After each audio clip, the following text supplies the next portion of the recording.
Chapter 12. Alice's Evidence. "Here!"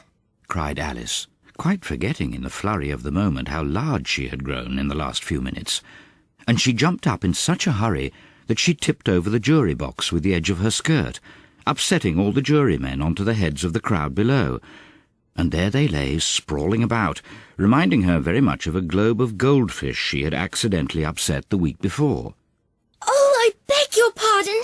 she exclaimed in a tone of great dismay, and began picking them up again as quickly as she could, for the accident of the goldfish kept running in her head, and she had a vague sort of idea that they must be collected at once and put back into the jury box, or they would die. "The trial cannot proceed," said the king in a very grave voice, "until all the jurymen are back in their proper places. All," he repeated with great emphasis, looking hard at Alice as he said so. Alice looked at the jury box and saw that in her haste she had put the lizard in head downwards, and the poor little thing was waving its tail about in a melancholy way, being quite unable to move. She soon got it out again and put it right. "Not that it signifies much," she said to herself. "I should think it would be quite as much use in the trial one way up as the other."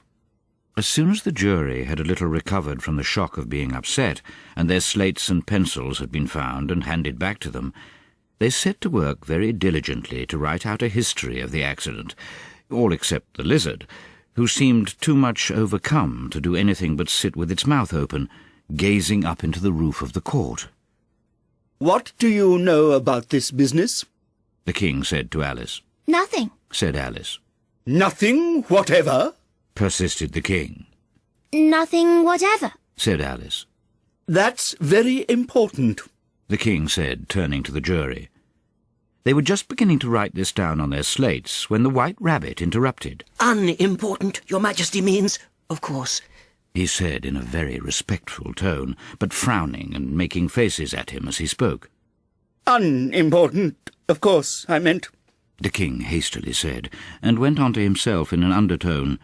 "Important, unimportant, unimportant, important," as if he were trying which word sounded best.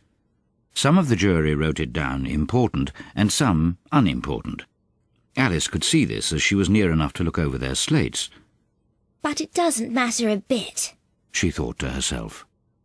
At this moment the king, who had been for some time busily writing in his notebook, called out, "Silence!"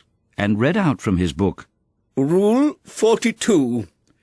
All persons more than a mile high to leave the court." Everybody looked at Alice. "I'm not a mile high," said Alice. "You are," said the king. "Nearly 2 miles high," added the queen.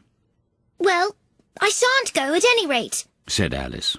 "Besides, that's not a regular rule. You invented it just now." "It's the oldest rule in the book," said the king. "Then it ought to be number 1. said Alice. The king turned pale and shut his notebook hastily. "Consider your verdict," he said to the jury in a low, trembling voice. "There's more evidence to come yet, please, Your Majesty," said the White Rabbit, jumping up in a great hurry. "This paper has just been picked up." "What's in it?" said the queen. "I haven't opened it yet, said the White Rabbit. but it seems to be a letter written by the prisoner to somebody." "It must have been that," said the king. "unless it was written to nobody, which isn't usual, you know." "Who is it directed to?" said one of the jurymen. "It isn't directed at all. said the White Rabbit. In fact, there's nothing written on the outside." He unfolded the paper as he spoke and added, "It isn't a letter after all. It's a set of verses." "Are they in the prisoner's handwriting?" asked another of the jurymen. "No, they're not. said the White Rabbit. And that's the queerest thing about it." The jury all looked puzzled. "He must have imitated somebody else's hand," said the king. The jury all brightened up again. "Please, Your Majesty," said the knave. "I didn't write it, and they can't prove I did. There's no name signed at the end." "If you didn't sign it," said the king. "that only makes the matter worse. You must have meant some mischief, or else you'd have signed your name like an honest man. There was a general clapping of hands at this. It was the first really clever thing the king had said that day. That proves his guilt, said the Queen. It proves nothing of the sort, said Alice. Why, you don't even know what they're about. Read them, said the king. The White Rabbit put on his spectacles. Where shall I begin, please, your majesty? He asked. Begin at the beginning, the king said gravely. And go on till you come to the end, then stop. These were the verses the White Rabbit read. They told me you had been to her and mentioned me to him. She gave me a good character, but said I could not swim. He sent them word I had not gone. We know it to be true. If she should push the matter on, what would become of you?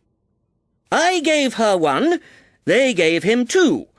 You gave us 3 or more. They all returned from him to you, though they were mine before. If I or she should chance to be involved in this affair, he trusts to you to set them free exactly as we were. My notion was that you had been, before she had this fit, an obstacle that came between him and ourselves and it. Don't let him know she liked them best, for this must ever be a secret kept from all the rest between yourself and me. That's the most important piece of evidence we've heard yet, said the king, rubbing his hands. So now let the jury... If any one of them can explain it, said Alice. She had grown so large in the last few minutes that she wasn't a bit afraid of interrupting him. I'll give him 6pence. I don't believe there's an atom of meaning in it.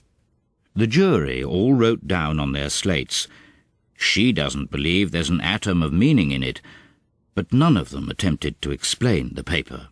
If there's no meaning in it, said the king, that saves a world of trouble, you know, as we needn't try to find any. And yet, I don't know... He went on, spreading out the verses on his knee and looking at them with one eye. I seem to see some meaning in them, after all. Said I could not swim. You can't swim, can you? He added, turning to the knave. The knave shook his head sadly. Do I look like it? He said, which he certainly did not, being made entirely of cardboard. All right, so far, said the king, and he went on muttering over the verses to himself. We know it to be true. That's the jury, of course.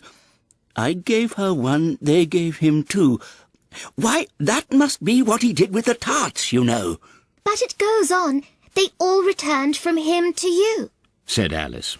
Why, there they are, said the king triumphantly, pointing to the tarts on the table. Nothing can be clearer than that. Then again, before she had this fit... You never had fits, my dear, I think? He said to the Queen. Never, said the Queen furiously, throwing an inkstand at the lizard as she spoke. The unfortunate little Bill had left off writing on his slate with one finger, as he found it made no mark, but he now hastily began again, using the ink that was trickling down his face as long as it lasted.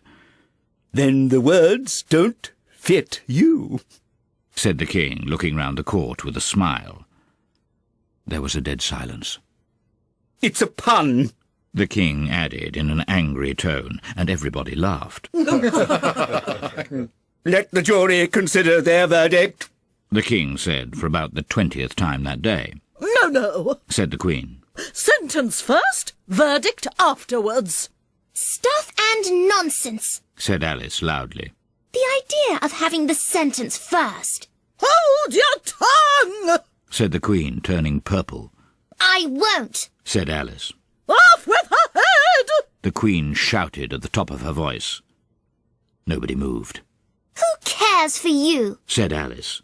She had grown to her full size by this time. You're nothing but a pack of cards. At this, the whole pack rose up into the air and came flying down upon her. She gave a little scream, half of fright and half of anger, and tried to beat them off, and found herself lying on the bank with her head in the lap of her sister, who was gently brushing away some dead leaves that had fluttered down from the trees onto her face.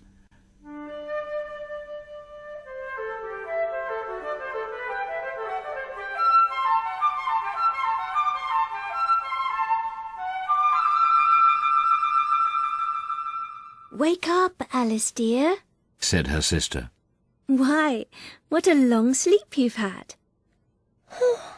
Oh, I've had such a curious dream, said Alice, and she told her sister, as well as she could remember them, all these strange adventures of hers that you have just been reading about. And when she had finished, her sister kissed her and said, It was a curious dream, dear, certainly. But now run into your tea. It's getting late. So Alice got up and ran off, thinking while she ran, as well she might, what a wonderful dream it had been. But her sister sat still just as she left her, leaning her head on her hand, watching the setting sun, and thinking of little Alice and all her wonderful adventures, till she too began dreaming after a fashion. And this was her dream. First she dreamt of little Alice herself. Once again the tiny hands were clasped upon her knee, and the bright, eager eyes were looking up into hers. She could hear the very tones of her voice, and see that queer little toss of her head to keep back the wandering hair that would always get into her eyes. And still, as she listened, or seemed to listen, the whole place around her became alive with the strange creatures of her little sister's dream. The long grass rustled at her feet as the white rabbit hurried by. The frightened mouse splashed his way through the neighbouring pool. She could hear the rattle of the teacups as the March Hare and his friends shared their never-ending meal, and the shrill voice of the Queen ordering off her unfortunate guests to execution. Once more the pig baby was sneezing on the Duchess's knee, while plates and dishes crashed around it. Once more the shriek of the griffon, the squeaking of the lizard's slate pencil, and the choking of the suppressed guinea pigs filled the air, mixed up with the distant sob of the miserable mock turtle. So she sat on with closed eyes, and half believed herself in Wonderland, though she knew she had but to open them again and all would change to dull reality. The grass would be only rustling in the wind, and the pool rippling to the waving of the reeds. The rattling teacups would change to tinkling sheep bells, and the Queen's shrill cries to the voice of the shepherd boy, and the sneeze of the baby, the shriek of the griffin, and all the other queer noises would change, she knew, to the confused clamour of the busy farmyard, while the lowing of the cattle in the distance would take the place of the mock turtle's heavy sobs. Lastly, she pictured to herself how this same little sister of hers would, in the after-time, be herself a grown woman, and how she would keep, through all her riper years, the simple and loving heart of her childhood, and how she would gather about her other little children, and make their eyes bright and eager with many a strange tale, perhaps even with the dream of Wonderland of long ago, and how she would feel with all their simple sorrows, and find a pleasure in all their simple joys, remembering her own child life and the happy summer days.